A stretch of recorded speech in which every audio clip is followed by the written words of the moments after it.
All right, I'm gonna cut up some Yupo and get started. I prefer to work on smaller pieces of Yupo, especially for demo, but even for backgrounds and cards, I'm just that person. But Yupo now, in addition to having it in our bigger sheets, our 5x7, we now even have 8x10s, which is good. So we do Yupo 8x10 in the white, the transparent, and the Heavystock. So yeah, live on Facebook. Stacy behind the camera, and Mario. So, oh, Stacy. Yes. Oh yeah, her arms will get tired in a bit. Yeah, Mark's like, yeah, it will. Okay, so I'm just gonna go through it and I'm gonna demo what's new in the world of alcohol ink, kind of just give you some tips on how I like to play with inks, introduce you to the new alcohol alloys, which are also cool, and the alcohol ink air blower. It's just a blower, different way to work with alcohol ink.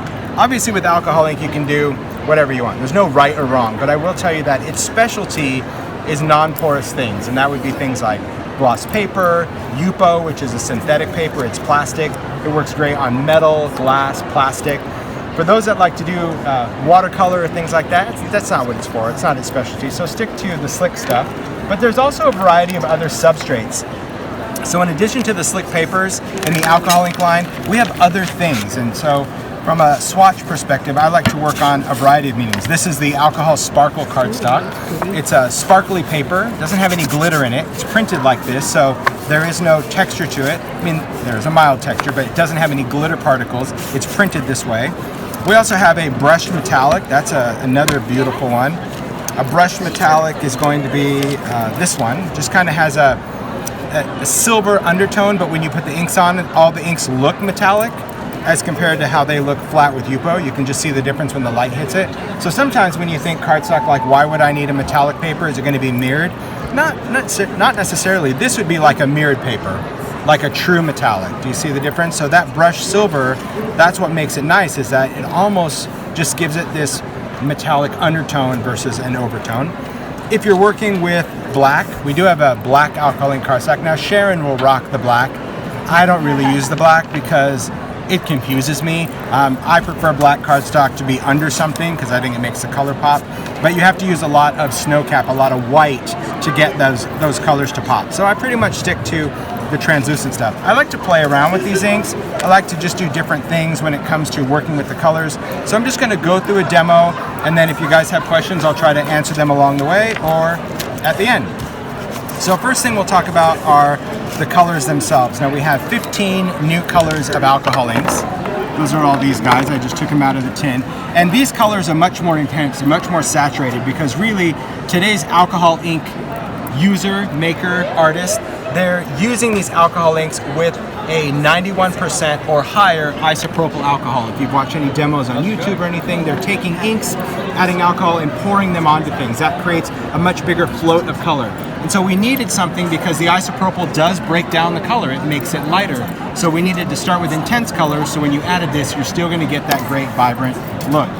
These are all the swatches of alcohol inks. We have a ton of colors, but you could just go through and just see the difference in color. Like, for example, cranberry, which was that deep red that we've had in the alcohol ink line forever, and then rosewood. So it's like, okay, now cranberry looks pink, you know, where before we're like, ooh, this is a deep red. So going through the palette, you can see where we've really thrown in those punches of color. And I think that's also important to know that these colors that we use, they're not a straight Pantone, meaning it's not a specific color, it's actually a blend that creates a new color. And that's also unique because as alcohol ink artists and painters, when you use a single color and you use it with isopropyl, you'll get weird undertones, weird colors that just show up and surprise you, right? So this one, for example, is moss. It's this kind of crazy minty green, but when you use it, you'll get weird shades of blue that show up or brown tones, so a lot of fun. And then, of course, doing some rainbow things, so I'll do some demos there. So those are the color swatches, and then, in addition to the colors, we have alloys, which I will also demo. So alcohol alloys are an intense metallic alcohol ink, and it is different than a mixative. Mixatives we've had in the alcohol ink line for a long time, for many years, and mixatives are designed to mix with these inks. So when you put it with your alcohol inks, they mix and they create this really cool metallic background. You can get it to almost create a polished stone, or you get a really interesting undertone of metallic because a mixative mixes, right? So you can put it in. An alloy, a whole different metallic. This is a leafing metallic. And alcohol alloys, when you use them, they're designed to break away, like become an island and clump. And it gives you a completely different look, a whole different metallic, especially when you look at the side by side of just how metallic this is. I'll pass these around so you can get like your perfect money shot for your video. But you'll see on the alloy, these chunks of metallic where they just break off, even around the edge. I didn't edge this. This is that alloy floating all the way to the edge of the paper to make it look like you took a metallic marker and went around the edge. It's because of the kind of metallic that's in here. This is made up with a paste, and that keeps that metallic clumped together versus just a metallic pigment that floats across. It's a whole different formulation and a whole different look. Are you getting that money shot? Okay, I'll pass those around because that's very cool. Now, both metallic products are always designed to be used with alcohol ink or with alcohol blending solution. You do need to use at least one of these products with it because this contains a resin, okay? Regular isopropyl doesn't have a resin. It doesn't have any way to bond these together. So if you are an alcohol ink painter and you just use an alloy with isopropyl alcohol and you don't use either one of these, this will flume off, meaning the metallic, when you touch it, is gonna come off on your fingers. But if you use some blending solution, even a couple of drops, or alcohol ink, it's enough resin to bond this metallic to its substrate. So I'll show you what I mean. I'm just gonna work on a piece of Yupo, and then I'll get into like the rainbows and the drips and the resin, because we do have an alcohol resin kit now, where you can put resin over the alcohol ink and just give it like just an awesome glass finish. So cool. So substrates, pick what you want, but I do encourage you, if you're an alcohol ink user, don't play favorites. Yeah, as much as we love Yupo, right? But yeah. Sharon's like, but sparkle is cool and metallic is cool. So when you start getting into alcohol inks, just don't play favorites. Just really have a good time playing around with them. The bottle themselves, it's designed to be left open. It has a very small nib. It allows the ink to come up. You'll see that little bead of ink slowly creeping up the nib? You can see it in Laguna. See that little dark drip?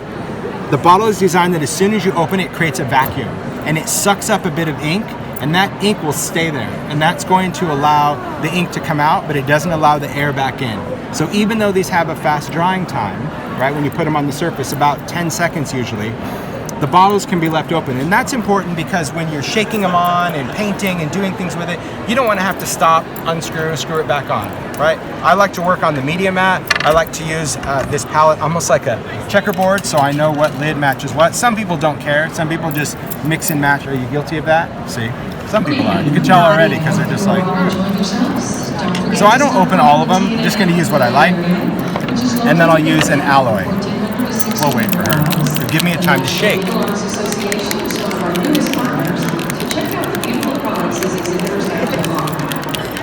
Oh, that wasn't bad. That was a quick one. So alloys, mixatives, these have a mixing ball. These always have to be shaken. The colors themselves, these are dyes. They don't have to be shaken at all. They will always stay their color.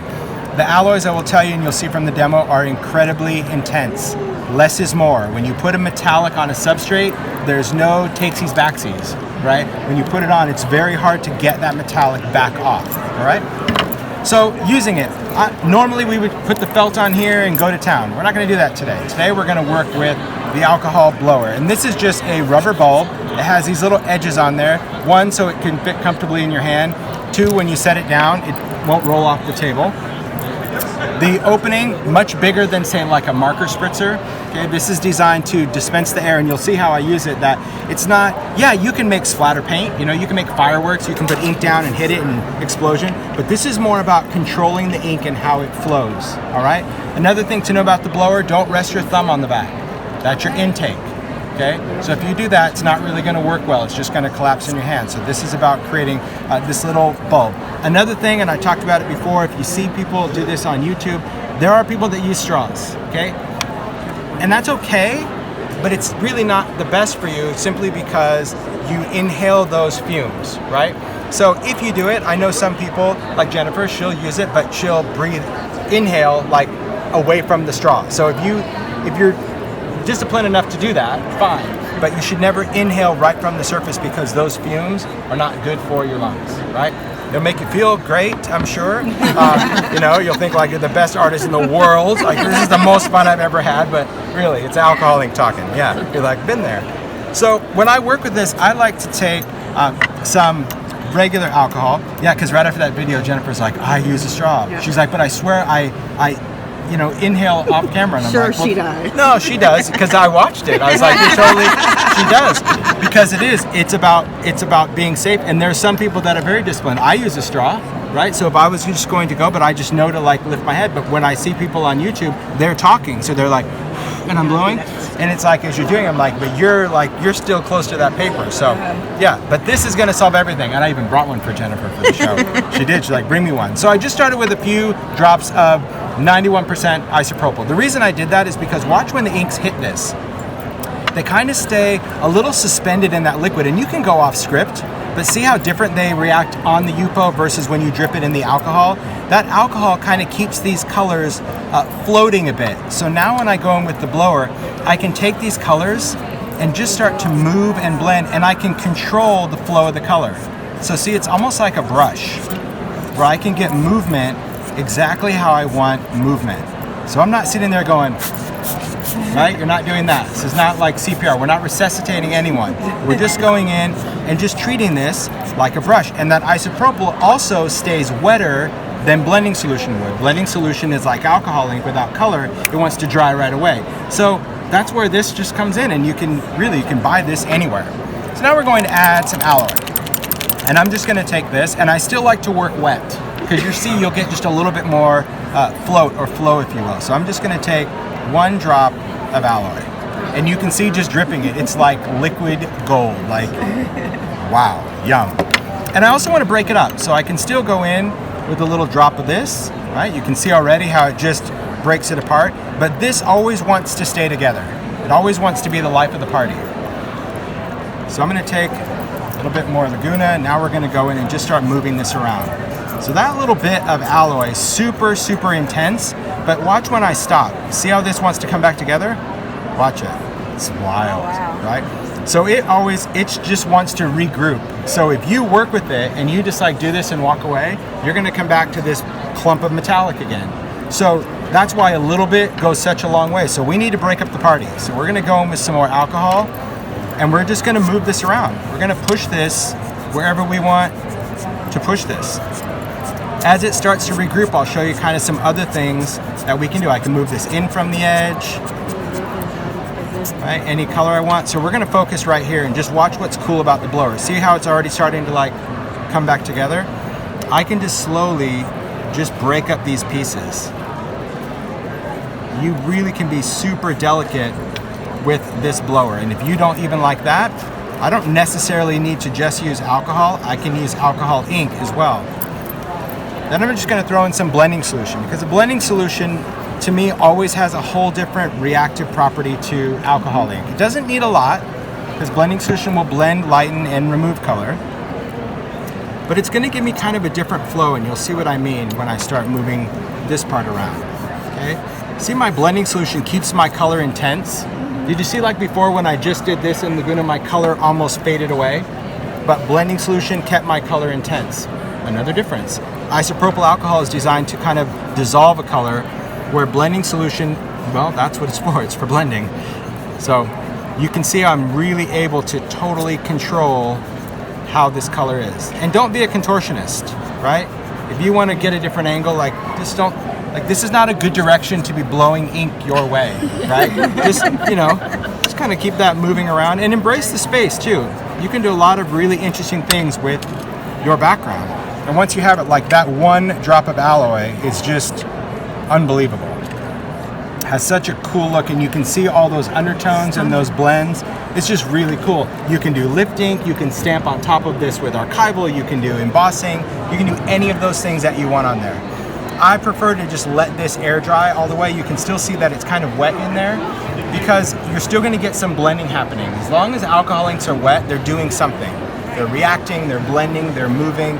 So, but if you were so committed where you're like, okay, this is it, this is exactly what I want, you can take a heat tool and you can dry it, and everything will stay exactly where it is, and you don't get any other blend. So there's nothing wrong with using a heat tool over your alcohol ink, even on Yupo, just to dry it, and you just have that beautiful metallic. It's pretty unbelievable. But there's other things that we can do. Thanks for watching. Be sure to give our video a thumbs up and subscribe to Scrap Time videos for all the Creativation 2020 coverage.